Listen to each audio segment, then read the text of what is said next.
Irmãos, nesta manhã, nós daremos continuidade à nossa série de estudos, baseado no tema, de Gênesis a Apocalipse, uma visão panorâmica das Escrituras, dos livros sagrados. Então, o que nós temos feito é olhar de forma panorâmica, não tem como a gente descer a detalhes, senão a gente ia ter que ficar aqui umas 10 anos só estudando determinados livros, porque são livros muito ricos, muito ricos.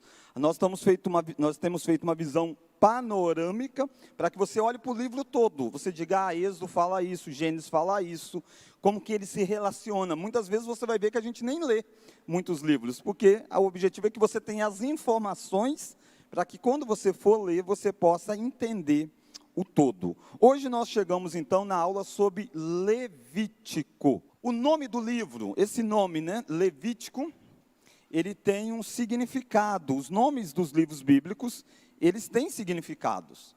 Levítico, por exemplo, recebeu esse título a partir da versão grega do Antigo Testamento.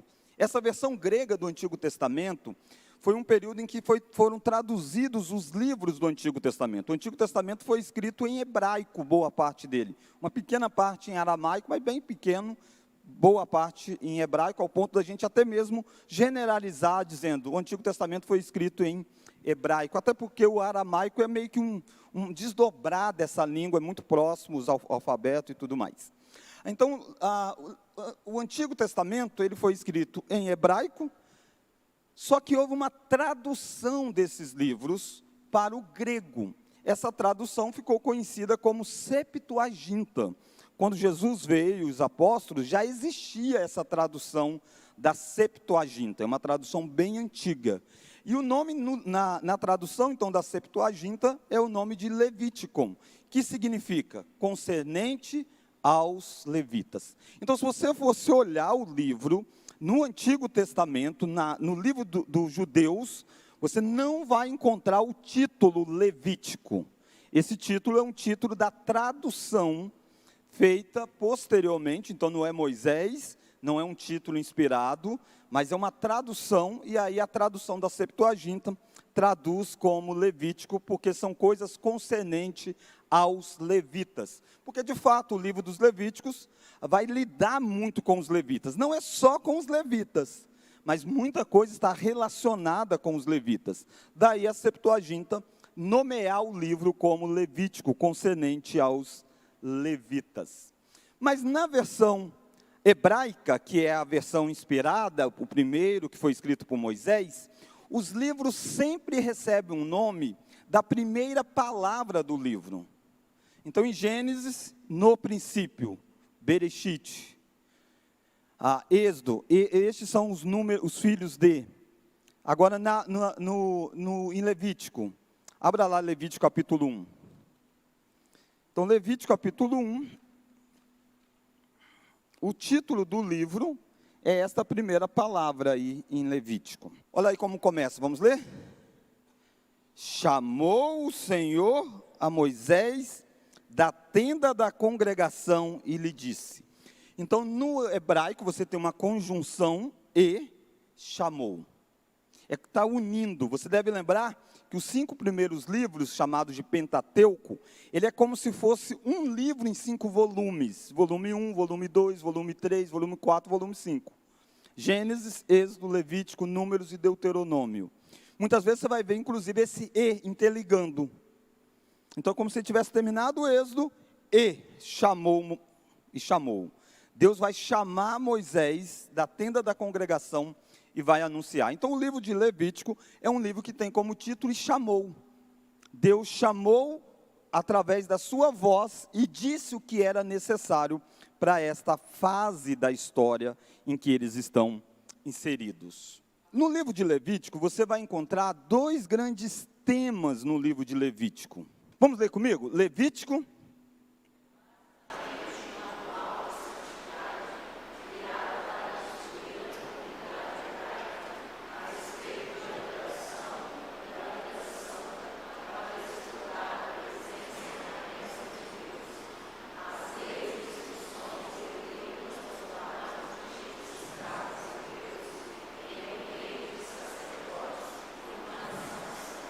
Abra por gentileza nessa referência de Êxodo 19, verso 6. Daqui a pouco você vai entender melhor esse movimento, mas a princípio eu quero que nós leiamos esse verso. Vós me sereis...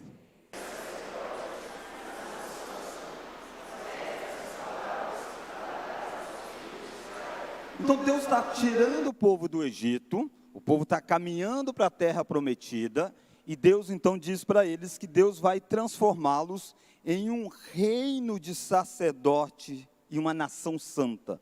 É muito forte para quem outrora era escravo, alguém não tinha nem bem identidade. E agora Deus está dizendo para eles, vocês serão um reino de sacerdotes, uma nação santa. Lembra que sacerdote é aquele que ocupava posição de muito destaque em todas as religiões, não apenas na religião judaica, mas qualquer religião, o líder religioso, ele ocupa um grande papel nessa história. E Deus está tirando de escravos e dizendo, vocês serão um reino de sacerdotes. O livro de Levítico é exatamente um manual de como esses que eram escravos devem se portar, uma vez que eles são agora sacerdotes, e eles fazem parte de um reino, eles são reino de sacerdotes, eles são uma nação santa, um povo separado por Deus de qualquer outro povo. Então essa ideia vai ser extremamente importante para você ler Levítico. Muitas vezes a gente se perde, como se a gente estivesse numa floresta, a gente se perde olhando para as árvores, individualizando, quando na verdade a gente deveria olhar o mapa todo. Levítico, sem sombra de dúvida, é um livro muito difícil, eu vou mostrar isso daqui a pouco. E se você ficar olhando os detalhes, você perde o todo. Mas se você lê o livro pensando no todo, você consegue compreender muito, mesmo sem entender todos os detalhes. Uma vez que você entende o contexto. O que Deus está dando essas leis? Porque esse povo vai se tornar um reino de sacerdotes que vão adorar a Deus, e eles são um povo diferente, separado. Então eles precisam ter leis diferentes. Dois grandes temas aparecem, não, e deles se desdobram, outros, mas dois grandes temas. Expiação, essa palavra é mencionada 43 vezes no livro, e santidade, mencionados 77 vezes. E essas palavras estão relacionadas mesmo. É necessário uma expiação para que eles sejam considerados santos diante de Deus, e o quanto que eles não são santos por si só. Então o livro de Levítico vem mostrar para nós expiação e santidade. Santidade e expiação. Isso se desdobrando em várias questões. Daí você vai ter a palavra imundo, a palavra impuro. São expressões sendo usadas dentro desse tema de santidade. Algo que não é santo, então é algo impuro. E o que é que tornava alguém impuro? Levítico vai dar um monte de coisas. E alguém está impuro. Então ele precisa de uma expiação. Que algo seja, uma morte aconteça e cubra os pecados dele. Para que ele volte a ser considerado puro. Para que ele possa estar diante de Deus. Então, basicamente, você vai ver expiação e santidade relacionados com temas que vão desdobrar deles, como imundícia, impureza e tudo mais. Tem um pastor chamado Geimar, ele, inclusive é irmão do reverendo Leandro. Ele tem uma aula em Levítico e ele aborda o fato de Levítico ser um livro tão desconhecido. Quem aqui já leu Levítico aí? Levanta a mão para mim ter uma ideia. Bastante gente. Então vou deixar vocês darem a aula, porque Levítico é difícil. Alguém brincou já que Levítico é o livro que mata a empolgação da virada de ano.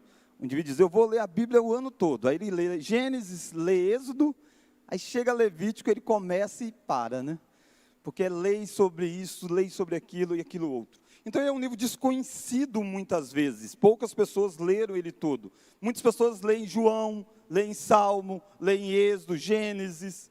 Mas Levítico é um livro pouco lido, até mesmo pouco pregado, se você reparar.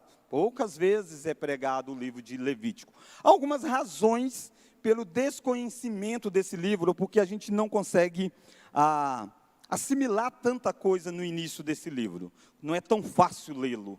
Primeiro porque Levítico é um livro que é composto, então esse pastor Geimar que pontua esses itens que eu vou utilizar aqui. Levítico é composto em sua maior parte com lei. A Bíblia tem estilos literários. Gênesis, por exemplo, é uma narrativa, está contando uma história. Êxodo também está contando história e tem uma parte que tem lei, mas boa parte, história. Então, a boa parte da Bíblia é chamado de narrativas. São histórias sendo contadas, não é o único gênero. Há outros, como as epístolas, por exemplo, também ocupam um grande papel lá no Novo Testamento. E histórias a gente gosta, a gente é acostumado com histórias. Normalmente a gente fala da nossa vida a partir de história. Se alguém pergunta, como é que foi seu dia? Aí você costuma até contar, olha, pela manhã eu fui em tal lugar, fiz isso, isso, isso. Você está contando uma história. É uma forma muito natural de descrever as coisas, narrando aquilo que você viu, aquilo que você ouviu, e assim você até mesmo narra sobre a sua vida. Já Levítico é diferente. Levítico tem quase nada, tem uma partezinha bem pequena de narrativa. Boa parte é lei, lei, lei. A gente não é acostumado a ler lei de modo geral. Quantos já leram a Constituição aí do nosso país? Levanta a mão aí. Fez direito, fez direito. Ele eu não sei se fez direito, fez direito, fez direito. Fez direito. Só quem fez direito leu a Constituição praticamente. Fez direito também? Não, aí. É exceção. Parabéns, parabéns. É a carta magna do nosso país, mas a maioria de nós nunca lemos. E a gente começa a ler, dá sono, e não sei o quê. Eu não estou falando mal não, hein, o pessoal do direito, calma, não estou falando mal. Só estou dizendo da nossa, quanto população, né, distanciamento de leis. Embora a gente viva debaixo de leis. A gente até sabe muitas delas, de ouvir, de vivenciar. Mas a gente tem dificuldade de parar para ler. A gente lê muito poesia. Então, essas formas de literatura é mais acessível a nós. E quando você começa a ler Levítico, por ser um estilo literário, que você não tem muito costume, você também começa a dizer, poxa, mas eu não estou entendendo bem e tal. Porque é uma série de leis. Segundo, é o distanciamento cultural que há entre aqueles que receberam este livro e nós. A gente precisa admitir isso, que Levítico talvez seja o livro mais distante que nós temos da nossa cultura. Você vê morte o tempo todo de animal, sacrifícios acontecendo. Você vê um tabernáculo. Nós não temos um tabernáculo mais. Então, existem coisas santas que a gente não tem. Então, são coisas que estão muito longe da gente. Isso se dá por dois motivos. Um, por causa do contexto histórico em que Israel estava. Eles estão peregrinando num deserto. Inclusive, diversas leis vão servir até mesmo para uma questão de saúde. Por exemplo, eles estão vivendo de forma comunitária intensamente. Tem um aspecto religioso, óbvio. Mas, por exemplo, um leproso, se tiver contato com outras pessoas, vai passar lepra. Vai contaminar todo mundo. Então, existem medidas sanitárias sendo ensinadas em Levítico. Se alguém tiver tal doença, afasta ele. Porque você está num deserto, com um grupo de pessoas, você precisa colocá-lo à parte. Se ele melhorou, leva ele ao sacerdote. O sacerdote vai olhar e vai dizer, está assim, está curado. Pode reingressar à sua vida social. Então, são questões que envolvia essa necessidade. Um pouco próximo disso a gente viveu quando teve a pandemia do Covid. Aí era necessário, alguém testou positivo, isola a pessoa não pode ter contato com os demais. Então essas questões de transmissão também está envolvido por detrás. Não é o único elemento. A lepra aponta para o pecado, aquilo que é externo evidenciando o que era interno e tudo mais.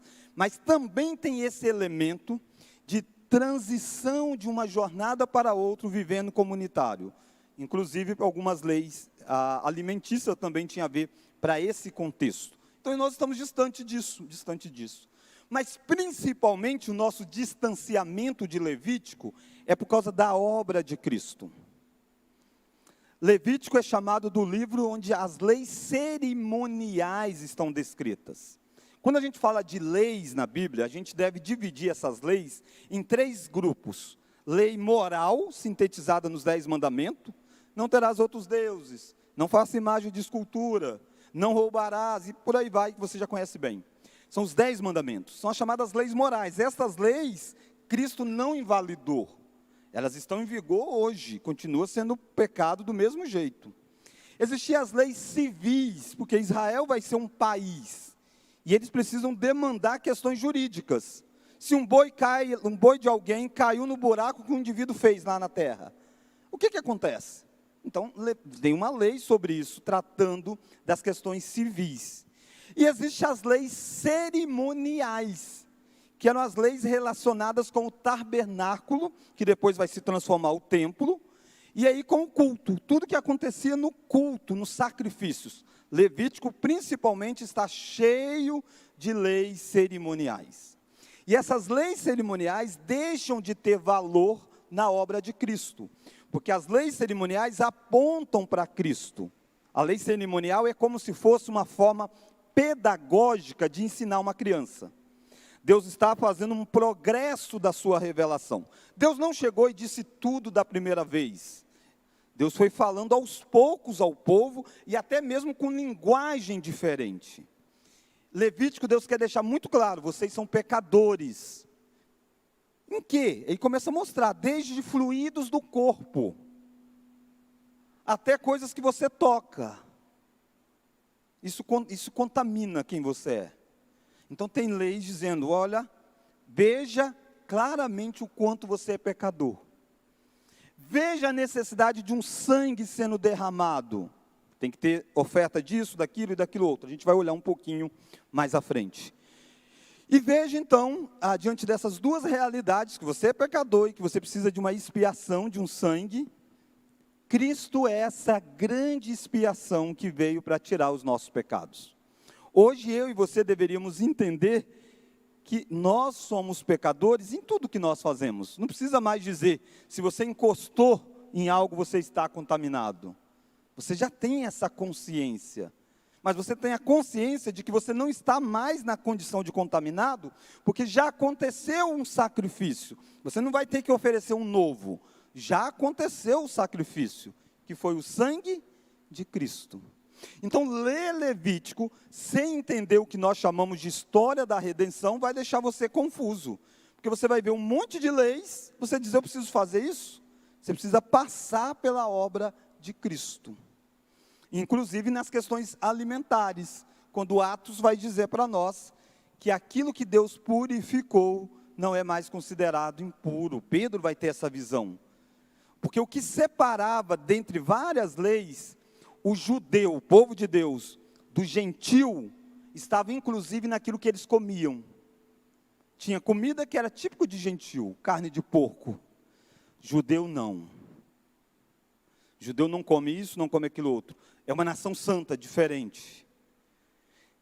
Quando você chega no Novo Testamento, Pedro tem uma visão, depois da morte de Cristo, dizendo que Deus não vai mais separar as pessoas por nacionalidade. Quem está em Cristo, não importa se ele é judeu ou se ele é gentil. Então Pedro tem uma visão de um monte de animal que em Levítico era considerado impuro. E aí uma voz diz para Pedro, mata e come. Pedro diz, eu não posso, eu nunca comi coisa impura. Ele está dizendo, eu conheço o Levítico, eu não como comida que não é da nação santa, tipo de comida. Aí Deus vai dizer, o que eu considerei puro, não considere impuro. E logo à frente você vai ver que o resultado dessa visão é que Deus envia alguém para falar para Pedro que Cornélio, um gentil, está convertido e Pedro precisa ir lá ser o instrumento da plena conversão dele, desde finalizar esse processo que estava iniciando. Com isso Deus está dizendo, a comida do gentil não é mais impura, não vou separar judeus e gentios com comida. Isso é difícil para o judeu. Boa parte do Novo Testamento, uma das divisões na igreja era isso. O judeu via lá o gentil comendo, vamos resumir, né?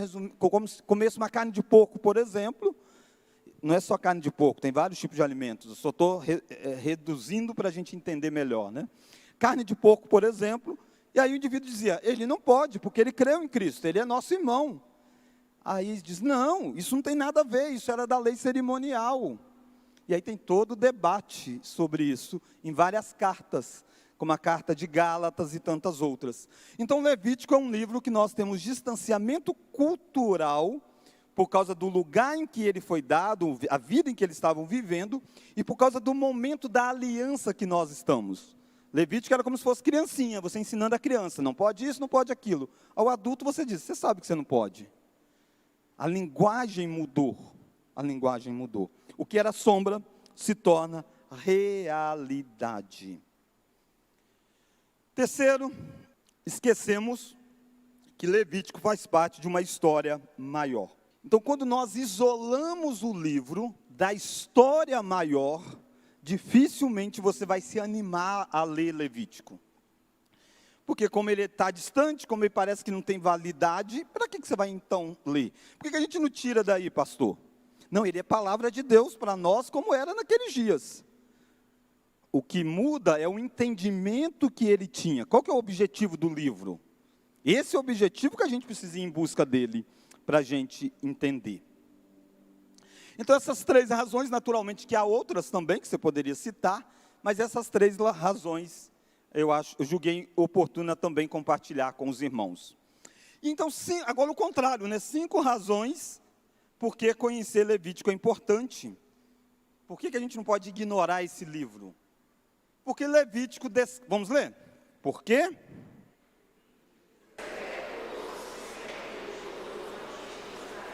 Todo o sistema religioso do Antigo Testamento está em Levítico. É por isso que a gente tem dificuldade, às vezes, de ler o Antigo Testamento. Porque a gente pula a base. A gente pula onde está a estrutura da religião. Levítico está aí, toda a estrutura do livro, do Antigo Testamento, apresentado a nós. Por que você vai ter lá os sacerdotes, por exemplo, filhos de Eli? Deus bravos com os filhos de Eli. Porque eles estavam comendo a gordura da carne. Você diz, porque ele tinha ido, os nutricionistas tinham dito que não podia comer gordura, deve ser por isso. Quer dizer, não tem nada a ver. É exatamente porque a gordura era específica para um determinado tipo de sacrifício. E o sacerdote, que deveria pegar a gordura e queimá-la e comer só a carne, ele estava comendo o melhor, a gordura junto. Estava lucrando em cima. Daí você entende Malaquias, por exemplo, Deus dizendo, vocês estão oferecendo um animal imundo, impuro. Tomara que tivesse alguém que fechasse a porta do templo. Da onde vem isso? Porque tem uma lei sobre qual é o tipo de animal que deve ser oferecido. Lá no Novo Testamento, você vai ver Jesus chegando no templo e virando a mesa dos cambistas. Por que isso? Porque existia uma ideia de que se você mora muito longe de Israel, você vai chegar em Israel, então não dá para você levar a ovelha. É melhor você chegar em Israel e comprar uma ovelha lá. E sabe o que estava acontecendo? Começaram a vender no templo. Lucrar, todo mundo tem que fazer um sacrifício, então está aqui uma ovelha para ser para você. E a ovelha impura, imunda, fazendo casa de negócio. Outra questão muito comum, chegava o pobre coitado lá com o animal, aí o levita olhava, dizia, está impuro, não pode ser considerado não, e está com tal defeito. E às vezes nem tinha defeito. Eu tenho uma outra aqui para você, você precisa pagar tanto. E aí o indivíduo tinha que pagar. Então quando você lê lá Jesus bravo virando, você só consegue entender uma vez que você entende o que acontecia nesse sistema sacrificial da religião judaica. Segundo, porque Levítico fornece fundamentos teológicos para a obra expiatória de Cristo. Quando você entende Levítico, você entende o que aconteceu na cruz do Calvário. Muitas vezes as pessoas acham que a cruz foi um exemplo de Jesus. Não é um exemplo. É uma substituição.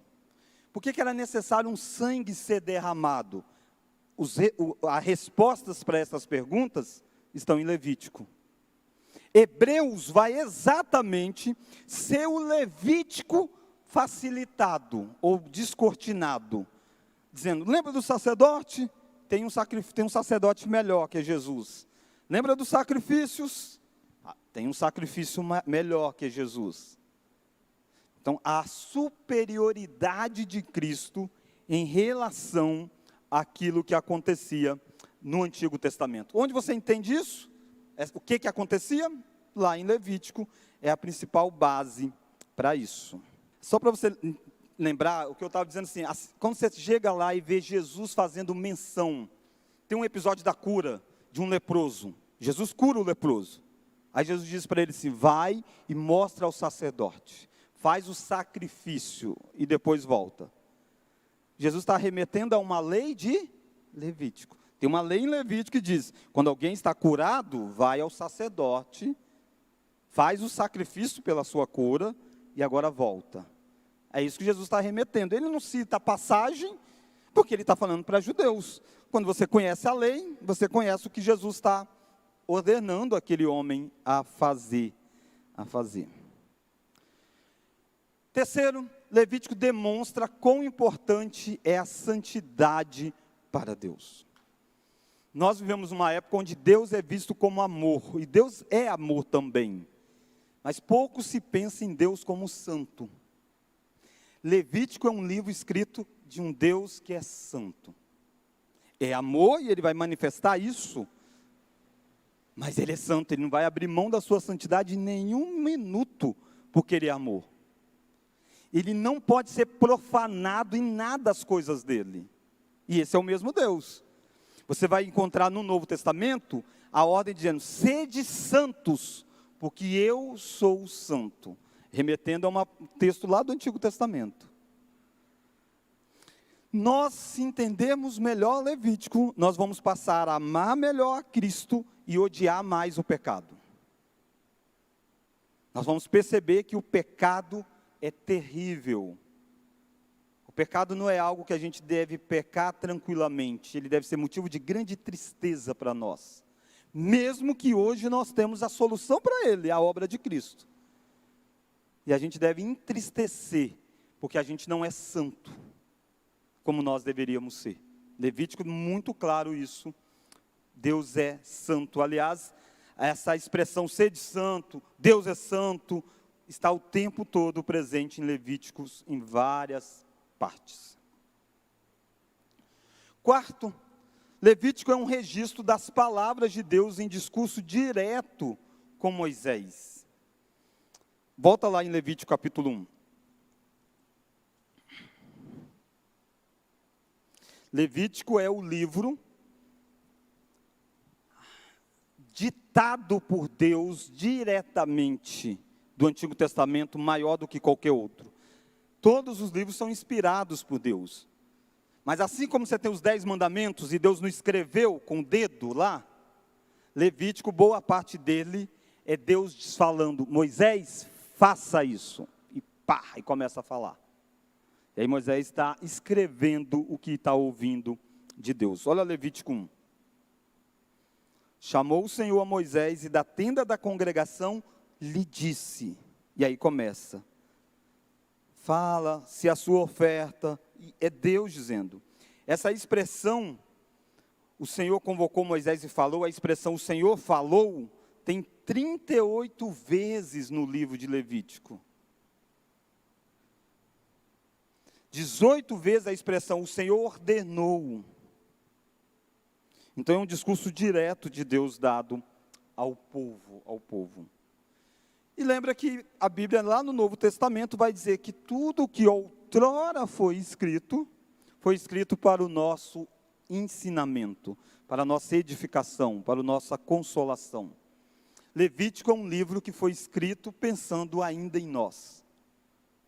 Mesmo que tem que passar pela obra de Cristo, para você entender. Mas ele é um livro para você, para mim. A gente precisa entendê-lo dentro da perspectiva correta, né?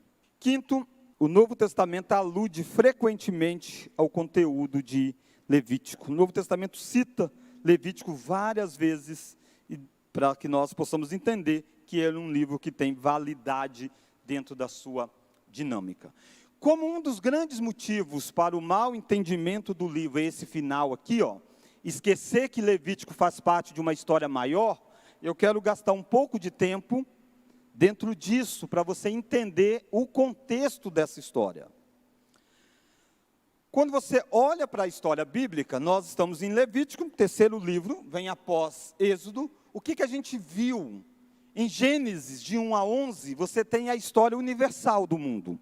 Criação do homem, o pecado entra no mundo, vem o dilúvio, há pecado no mundo ainda, os homens se rebelam na Torre de Babel, Deus divide as nações. Então a história da humanidade embrionária sendo apresentada com os grandes temas. A partir de Gênesis 12 até Gênesis 50, nós vimos que Deus começa a formar um povo dentre a humanidade, que é o povo de Deus, chamado de Israel. Isso personificado em Abraão, de Isaac e Jacó, os 3 patriarcas. Em Jacó, 12 filhos. Eles vão ao Egito por ordem de Deus para serem preservados. E assim termina o livro. Termina com 70 pessoas lá aproximadamente, vivendo no Egito. E com uma promessa, eles vão multiplicar e Deus vai trazê-los de volta para a terra prometida. Na aula passada nós vimos Êxodo. Lembra, é um livro de 5 volumes, está continuando a história. Agora esse povo cresceu, multiplicou e Deus tira o povo do Egito. Capítulo 1 ao capítulo 15. Eu estou arredondando por questão aí de ficar mais fácil. Na verdade é até partes do 15, depois você tem ainda a segunda etapa iniciando no 15. Mas para ficar didaticamente mais rápido para a gente está pegando blocos, né? Do 16 ao 18, o povo de Deus peregrinando no deserto. Nós vimos isso aqui bastante na aula passada, esses 2 aspectos lá na aula de Êxodo. Então é importante você voltar, você que perdeu, assistir no YouTube a aula sobre Êxodo. Deus tira e o povo peregrina até o Sinai. Quando eles chegam no Sinai, capítulo de número 19 até o capítulo 24, Deus faz uma aliança. Deus estabelece as marcas dessa aliança. A mesma aliança feita a Abraão, mas agora feita à nação. E agora dado em pedras de lei os 10 mandamentos. Deus diz, eu sou o Deus de vocês, eu tirei vocês do Egito e eu quero agora tirar o Egito de dentro de vocês. Eu libertei vocês e agora eu vou tirar a cultura do Egito que vocês têm, porque vocês vão viver de acordo com a minha lei. Essa cerimônia, abra lá em Êxodo 19. Êxodo 19. Então a gente está contextualizando Levíticos, tá? Para que a gente chegue e entenda a grande história por detrás. Vai ficar mais fácil você entender por que dos sacrifícios e essas coisas todas. Verso 1. No terceiro mês da saída dos filhos de Israel da terra do Egito, no primeiro dia desse mês, vieram ao deserto do Sinai. Então, no terceiro mês que eles tinham saído do Egito, no primeiro dia desse mês, eles chegam no deserto do Sinai, e aí vai acontecer algumas coisas fortes aqui. Deus chama Moisés, e Deus vai fazer com Moisés a cerimônia daquilo que vai ser da aliança. Olha o verso 18. Não, verso 17, ó. Vamos ler o 16. Ao amanhecer, vamos ler? Do terceiro dia, houve trovões, relâmpagos, e uma espessa nuvem sobre o monte, e muito forte clangor de trombetas, de maneira que todo o povo que estava no arraial, e Moisés levou o povo fora do arraial, ao encontro de Deus, e puseram-se ao pé do monte. Essa é uma cena muito forte. Deus vai falar do monte, o povo vai para os pés do monte, e coisas extraordinárias estão acontecendo para manifestar a glória de Deus. Deus está aí naquele monte. O Deus que enviou 10 pragas sobre o Egito. E aí há trovões, relâmpagos, clangor de trombetas. Olha o verso 20. Vamos ler? Descendo o Senhor para o cume do monte Sinai. Chamou o Senhor a Moisés para cima do monte. Moisés subiu. Deus desce, Deus chama. Moisés sobe com ele. Descer é uma palavra importante, Porque Deus desceu, o texto diz, eu desci em Êxodo. Eu vi a aflição do meu povo, ouvi o clamor, por isso eu desci para libertar. Deus agiu na história, descendo para libertar o povo. O povo está liberto do Egito, porque Deus desceu para libertar o povo. Capítulo 15 de Êxodo, Deus agindo com poder, até o final do capítulo 15. O povo está andando pelo deserto, tem coluna de nuvem, coluna de fogo, representando a presença de Deus. Para no Sinai, Deus desce sobre o monte. E agora é a glória de Deus sendo manifestada, com trovões, raios e tudo mais. Eu vou resumir a história, né? O povo vai pedir que Moisés fale. É tão grande a glória que o povo vai dizer, Moisés fale conosco, e não Deus. Não dá para a gente ver Deus. E Moisés sobe, Deus sobe com Moisés para o monte. E Deus fala com Moisés, dá a lei. Moisés é o mediador, e ele vai descer com a lei. Mas há mais em Êxodo. Êxodo a partir do capítulo 25, olha lá Êxodo 25. Então aí você tem a lei sendo dada, né? Do capítulo 19 a cerimônia, no capítulo 20 os 10 mandamentos, as demais leis da lei mosaica sendo dada, até o finalzinho aí do capítulo 23, no capítulo 24 você tem o povo se comprometendo em guardar a lei. Vamos ler? Disse o Senhor a Moisés: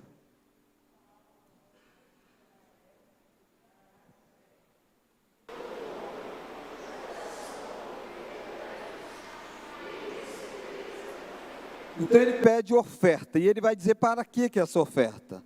Eles vão fazer um tabernáculo. Se você ler do verso 25 até o verso 40, você vai ver descrições com pequenos intervalos aí, você vai ver descrições de como deve ser o tabernáculo. O que vai ser o tabernáculo? Deus libertou o povo do Egito para ficar no Monte Sinai? Não, para ir para onde? Para onde? Para Canaã. O Monte Sinai é extremamente importante, onde o povo sela a sua aliança, recebe a lei, mas o povo tem que continuar andando. E Deus diz assim, faz uma habitação para que eu possa ir com o povo. Eu vou com o povo dentro do tabernáculo. Porque eu não posso ir com o povo que é pecador. Eu tenho que ir com o povo, mas dentro de um tabernáculo, que tem cheio de simbologia de como então esse povo vai caminhar com Deus. E assim você tem toda a descrição do tabernáculo sendo dada, com muitos detalhes. E é assim, minúcias mesmo, como deve ser a cortina, como deve ser a arca da aliança, tudo detalhado. Moisés recebe o projeto, e Moisés vai executar o projeto, usando naturalmente as pessoas que Deus preparou para isso. Dá uma olhadinha rapidinho no mapa. O ponto inicial, Egito, é aqui que Deus liberta eles. Eles estão chegando, eles vão chegar lá em Canaã. Para nós hoje não importa aquela parte de lá. Essa é a região do Sinai. Então o povo parte daqui, o povo recebe a lei, e lá vai ter aquele episódio envolvendo Cades Barneia. Para a gente não precisa pensar lá ainda não. Deixa para a aula sobre números. Então, esse é o movimento que está acontecendo na história. Aqui eles estão recebendo a lei. Aqui eles vão ter o período do maná, vai acontecer nesse intervalo aqui, enquanto eles estão peregrinando. Ó. Aqui acontecem as pragas no Egito. Aqui acontece o capítulo 16 a 18, eles peregrinando pelo deserto, até parar no Monte Sinai e receber a lei. Recebe a lei e recebe a planta do tabernáculo, e eles vão construir esse tabernáculo. Vai para o finalzinho de Êxodo. E percebe, irmãos, que a saída do Êxodo termina no capítulo 15, com o cântico de Moisés. É muito mais do que tirar o povo do Egito. Êxodo tira o povo do Egito, testa o povo no deserto, e o povo só murmura. Deus dá a lei e dá um lugar onde ele vai habitar dentro do povo. Com o povo. Êxodo 40. Verso 34. Ó. Então, a nuvem cobriu a tenda da congregação. Então eles terminaram de fazer o tabernáculo. Depois que terminou, vem a glória de Deus e enche o tabernáculo. Olha o verso 35. Moisés não podia entrar na tenda da congregação. Tenda da congregação é o tabernáculo. Porque a nuvem permanecia sobre ela e a glória do Senhor enchia o tabernáculo. Você tem um tabernáculo que está cheio da glória de Deus, mas nem Moisés pode entrar. Nem Moisés pode entrar nesse lugar. A glória está lá. Verso 36 vai dizer, ó, quando a nuvem se levantava, então o tabernáculo, os filhos caminhavam, as nuvens baixavam, então o povo parava. De dia a nuvem do Senhor repousava sobre o tabernáculo, de noite havia fogo nela, à vista de toda a casa de Israel, em todas as suas jornadas. É esse o contexto que você abre Levítico 1. Levítico 1 é dado enquanto eles estão aí ainda no Monte Sinai. Levítico não é dado nessa última etapa de peregrinação, não. Eles acabaram de receber a planta, acabaram de construir o tabernáculo, e a glória de Deus está dentro do tabernáculo, e nem Moisés pode entrar lá.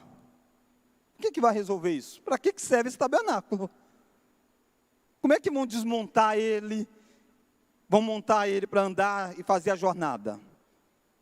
É aí que Levítico entra. Olha lá o capítulo 1. Então, olha a continuidade. Percebe a grande história? Chamou o Senhor a Moisés. Moisés está lá fora. E uma voz vem saindo do tabernáculo. Saindo lá do santo, passa pelo santo, passa pelo átrio, chega lá fora. E Moisés ouve, ó. Chamou o Senhor a Moisés, vamos ler agora? E da tenda da congregação lhe disse. Levítico vai ser Deus falando basicamente da tenda da congregação. Como que esse negócio que é tão santo,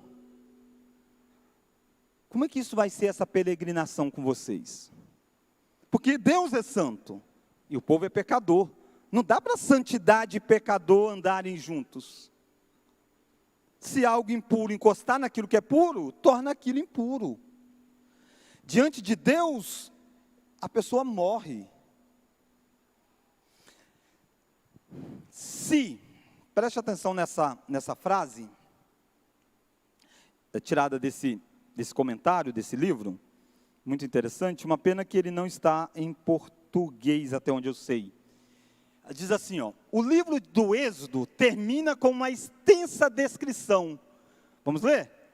De onde o Senhor deveria ser adorado. O Êxodo deixa claro onde deve ser, no tabernáculo.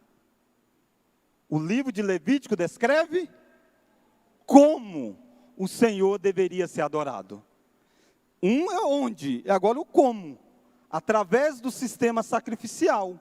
Os sacrifícios eram necessários, porque o pecado e a impureza eram inevitáveis. Para que a presença de Deus fosse mantida, o pecado tinha que ser removido, e Israel pecava. Me dá um exemplo, na história de Israel, de que realmente era necessário algum tipo de sacrifício, porque só a lei não foi suficiente para esse povo não pecar. É uma pergunta meio pesada. Dentro da história aí, não vai para frente não. Volta pensando naquela jornada lá. Eles chegam no Sinai, Deus dá a lei, Deus está dando a lei. Me dá um exemplo de que essa lei, só a lei não é suficiente. O povo não vai seguir a lei. Nada? O que o povo faz enquanto Moisés demora um pouquinho para descer? Porque ele subiu de novo. Ele desceu na primeira parte, depois subiu de novo. E aí? O bezerro de ouro. Entende? E Deus diz, Moisés, esse povo quebrou a lei.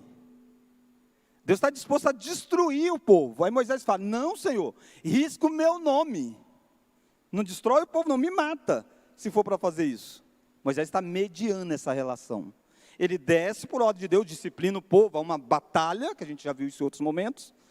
Mas percebe, o povo não é capaz de obedecer à lei. Deus está dando a lei, Deus está dando a planta do tabernáculo, o povo já está quebrando os mandamentos. E agora esse Deus está no meio do povo. A glória desceu no tabernáculo. precisa ensinar então um jeito deles se relacionarem, porque a lei por si só não é suficiente. Eles vão quebrar a lei, como eles estão quebrando. No ato de receber a lei, eles já quebram. E aí a gente chega então isso aí que era o tabernáculo. O tabernáculo, você tem as tribos de Israel com as suas tendas em volta do tabernáculo. E na parte central do tabernáculo é uma outra tenda. A parte central do acampamento existe uma tenda, que é a tenda de Deus. Em tabernáculo é essa a ideia, eles estão montando e desmontando porque eles estão andando. E Deus está no meio deles. Cada família tem uma tenda. E Deus também tem a tenda de Deus. Só que a tenda de Deus não pode estar em contato com a tenda dos homens. Ela é toda diferente, ela é cercada. E é isso que está acontecendo aqui em Levítico. Dessa tenda Deus está falando para Moisés. Como que a gente vai ter contato? Como que a gente vai ter contato? É isso que é o livro de Levítico. Quando você olha para cá, tem um pequeno mapinha aqui, de como as tribos estão organizadas. Você tem o norte, lá, sul aqui, oriente para trás, e ocidente para cá. As tribos de Moisés e Arão e os sacerdotes ficavam na frente, protegendo o tabernáculo. Acho que aqui fica mais fácil para você entender. Ocidente, oriente, norte e sul. Você vai dizer, pastor, por que esse negócio não é invertido, né? O norte não é sempre para cima? Não é isso? Porque a gente tem que lembrar o que o tabernáculo está fazendo. Deus mandou que o tabernáculo, aqui está a porta, tá? Do tabernáculo, onde está azulzinho aqui, ó. É a primeira porta. Deixa eu só ver se eu adianto. Aqui, para você entender. Aqui você tem um acesso que vai dar ao altar. E aqui você tem a tenda em si. Essas duas portas não ficam para o norte. Essas duas portas, elas foram construídas para ficar para o oriente. Por que isso? Oriente e leste é a mesma coisa, tá? Quando você vai para o Jardim do Éden, lembra do Jardim do Éden? O povo está no Jardim do Éden. Adão peca. Abra lá em Gênesis capítulo 3, vale a pena a gente dar uma olhadinha. No Antigo Testamento, o leste é sempre o lugar do pecado. Verso 24. E expulso o homem, colocou o querubim. Pensa, criação começa aqui, mundo criado, Éden, o centro da história, da adoração, aí que as coisas aconteciam. O homem peca, Deus expulsa o homem. Deus coloca o querubim onde? Ao oriente do Éden. Olha para cá e pensa se isso aqui fosse o Éden. Aqui, ó, o tabernáculo, aqui, o Éden. Deus coloca querubim ao oriente do Éden, para proteger o jardim. O homem é expulso do Éden, o homem vai para o leste.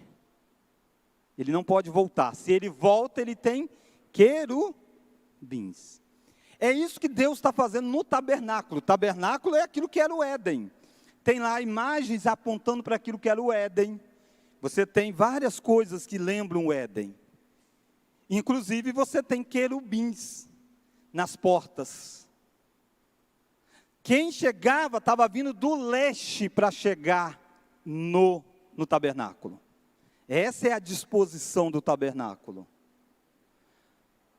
Perceba que o povo aqui em volta, eles precisam, como se estivesse voltando ao Éden, mas está proibido, tem várias coisas impedindo.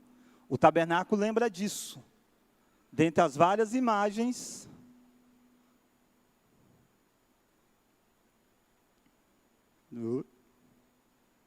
tá vendo? Isso aqui tudo tem a ver com o tabernáculo, ó.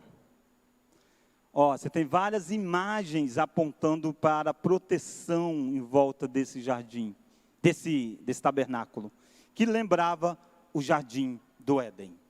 Então é isso que está acontecendo aqui em Levítico. Quando você lê a geografia bíblica, fique sempre atento a isso.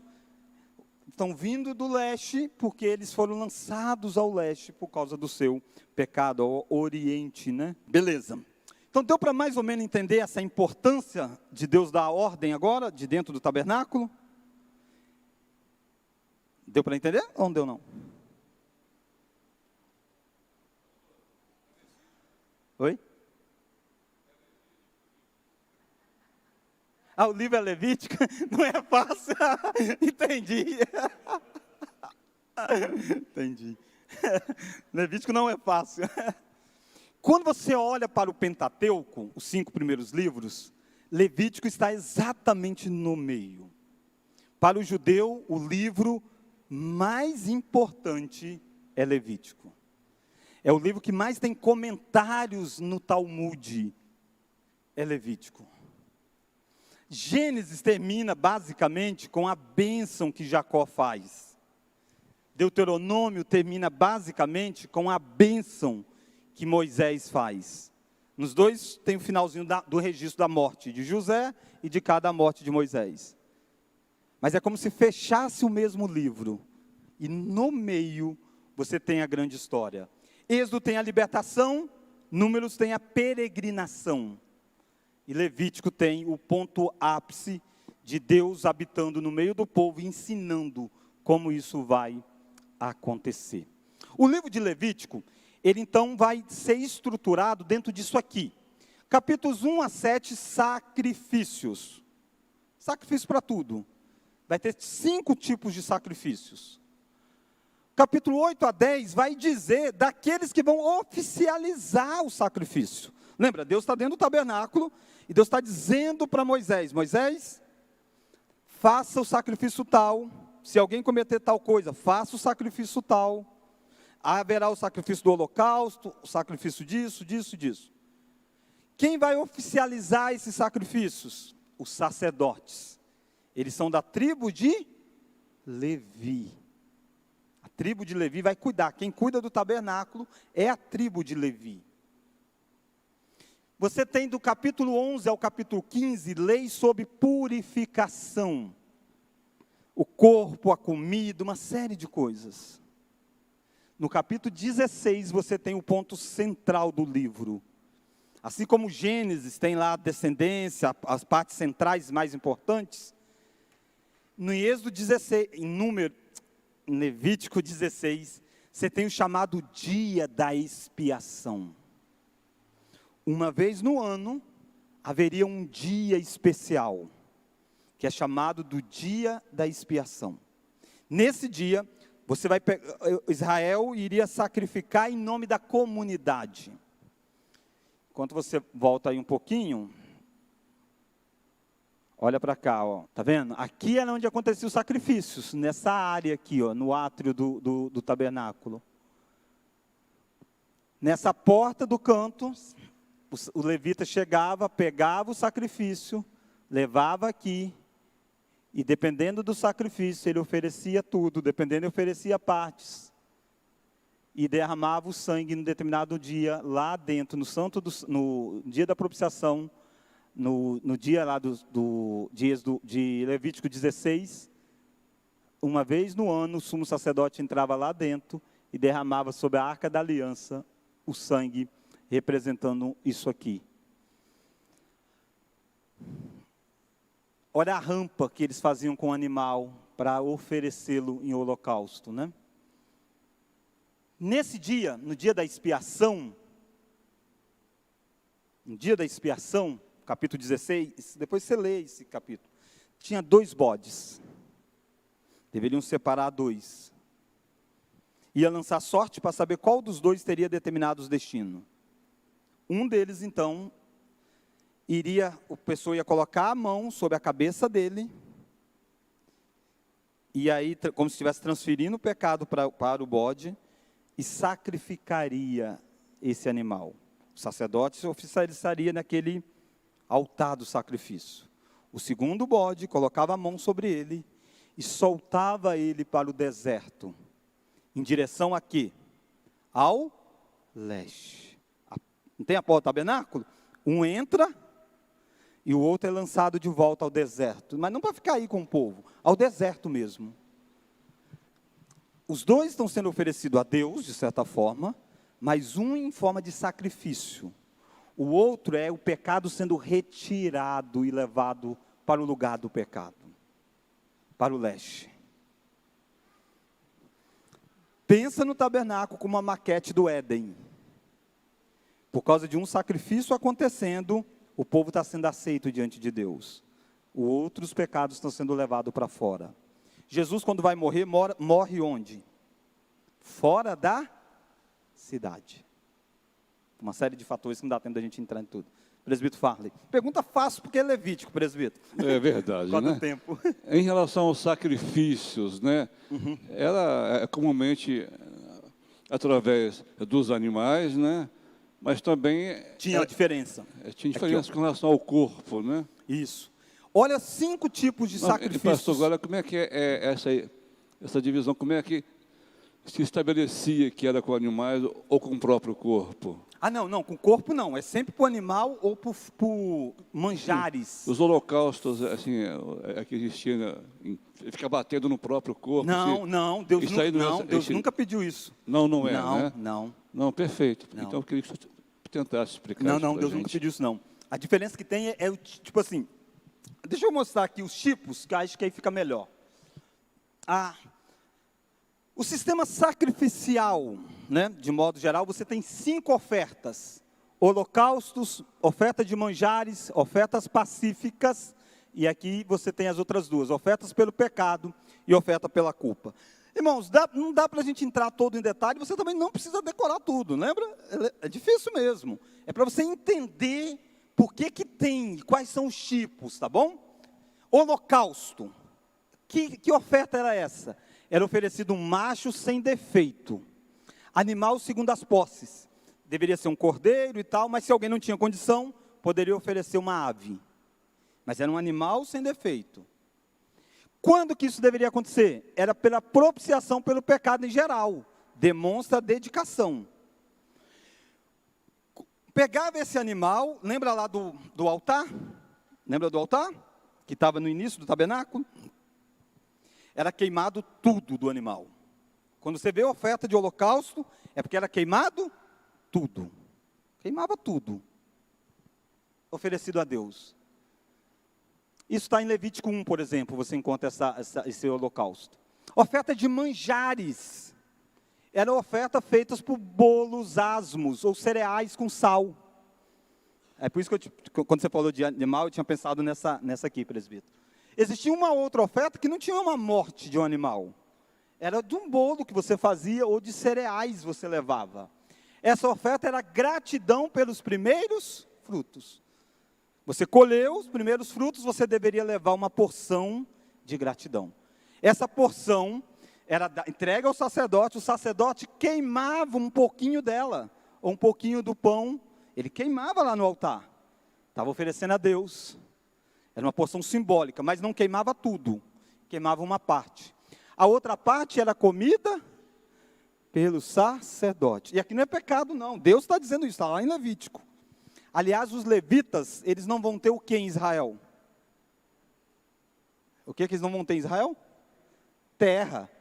Quando Deus vai dar terra, levitas não têm terra. Levitas vão viver disso aqui, daquilo que vai acontecer.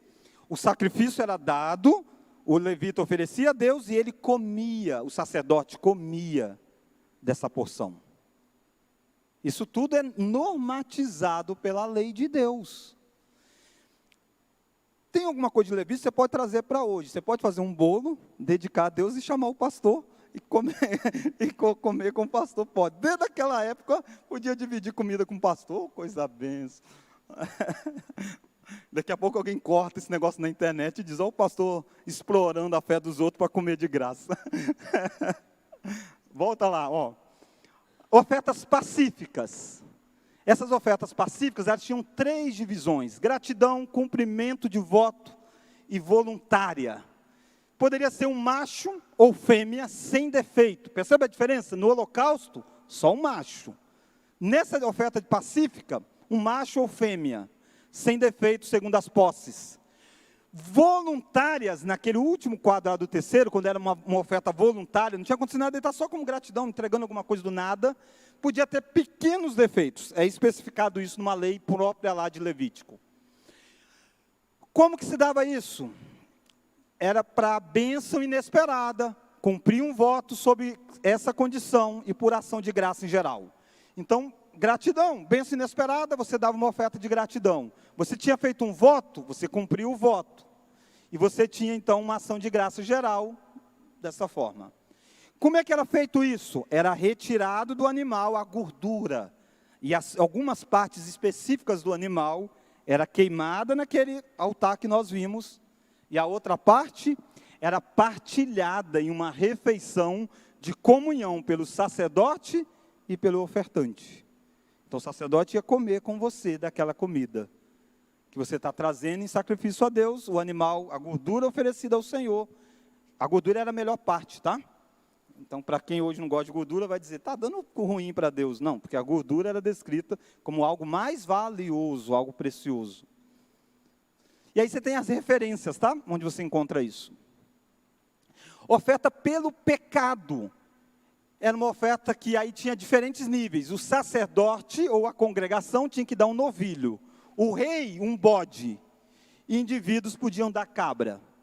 Ela aplicava uma situação em que era necessária uma purificação. Era necessário fazer uma restituição para a pessoa que foi afetada. Se você cometeu um pecado para com alguém aqui, você fazia essa oferta ao Senhor e restituía aquilo que você prejudicou, dando um quinto a mais.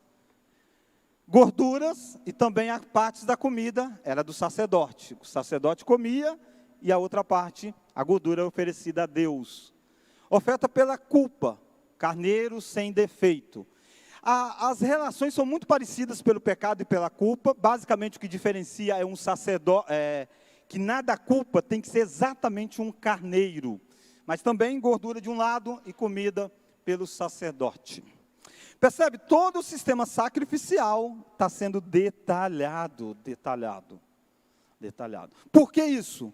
Porque o povo é pecador, tem que ter derramamento de sangue para estar diante do Senhor. Depois do dia da purificação, um dia no ano, você ainda volta a ter leis relacionadas com purificação. Corpo, uma série de coisas. E você tem uma lei voltada para festividades. Termina mostrando festa em Levítico. Sábado, festa do tabernáculo, tem festa do ano do jubileu. Depois você lê o finalzinho lá de Levítico, várias festas. Mostrando que o nosso tempo é santo. Então, em Levítico, tudo é santo. Em Levítico, tudo é santo. Levítico mostra para nós, eu vou só citar por causa do nosso tempo, algumas frases, capítulo 11, você tem a santidade do alimento. Capítulo 12, o corpo é santo. Aí tem leis envolvendo menstruação, lepra, calvície. Capítulo 14, a casa é santa. Capítulo 15, a cama é santa, relacionamentos sexuais. No capítulo 16, o coração deve ser santo. Capítulo 17, o culto deve ser santo. Capítulo 18, o casamento santo. Capítulo 19, comércio santo. Capítulo 20, justiça santa. Capítulo 21, sacerdócio santo. 22, costumes santos. 23 a 27, tempos santos. Sábado, ano sabático, ano do jubileu e as festas santas. Povo santo, lugar santo, objeto santo, conduta santo, tempo santo. Tudo isso deve envolver a vida do povo. E quando o povo não é santo, sacrifícios, para mostrar o quanto que é necessário santidade. Fechando, principais temas então que nós vimos no livro de Levítico, a santidade de Deus. Desculpa, ficou em minúsculo, deveria ter ficado em maiúsculo o D aí. O princípio da mediação no serviço dos sacerdotes. Não é o povo que faz essas coisas, é um sacerdote que faz para com eles. Tem que ter uma mediação, apontando, óbvio, para Jesus. E o sacerdote citado em Levítico não é santo, não é perfeito. Nadab e Abiú morrem por ofertar fogo de qualquer jeito, lembra? Está lá em Levítico capítulo 10. Os filhos de Arão, os primeiros sacerdotes, morrem ao fazer aquele sacrifício no tabernáculo de qualquer jeito. sem atentar para a ordem que Deus deu, o tipo do fogo que deveria ser, porque Deus é santo.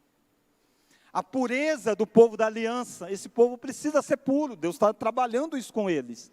Eles não podem ser igual aos demais povos. A remissão do tempo por meio do calendário.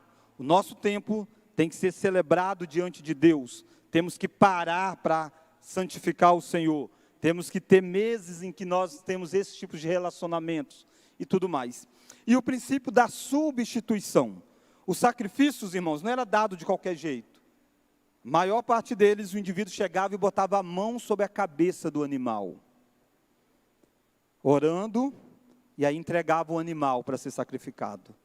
E a ideia, eu estou passando meus pecados. Eu creio que é necessário uma morte para que eu possa ser purificado da minha condição. Muitos faziam isso só por ritual, fazia, e Deus condena no Antigo Testamento. Deus diz, acaso eu me agrado de sacrifícios? Eu quero é coração compungido. Só entregar o animal não resolve nada. Mas era o que preparava, tinha que ser um animal da própria casa.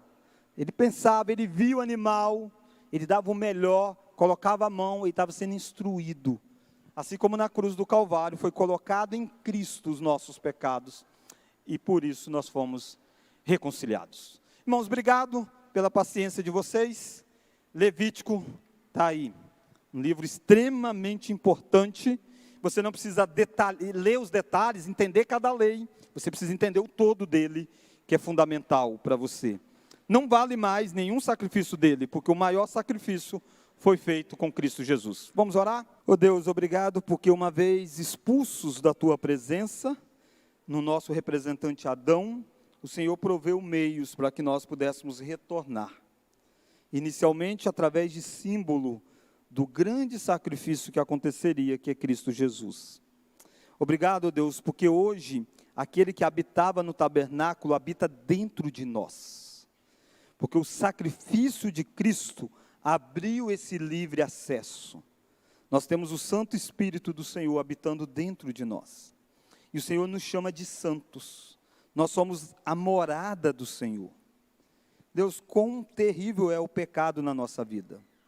E quantas vezes nós pecamos sem perceber a gravidade que é nos tornarmos impuros. Somos gratos, ó Deus, porque nenhum dos nossos atos nos tornam definitivamente impuros. Porque o sangue de Cristo é maior do que qualquer pecado que nós cometemos. Mas nós não devemos jamais, ó Deus, negligenciar a obra da salvação em nosso lugar. Jamais nós devemos esquecer quem Tu és e o que o Senhor está fazendo em nós, para que um dia nós possamos ver o Senhor como o Senhor é, quando o Teu Filho se revelar no último dia, porque nós seremos semelhantes ao Teu Filho, realmente puros. Obrigado porque o pecado não vence. Não venceu em Êxodo, não venceu em Gênesis, não venceu em Levítico, e não há de vencer na nossa vida. Um dia nós seremos plenamente santos. E nós oramos no nome daquele que sempre foi santo, no nome de Jesus Cristo. Amém.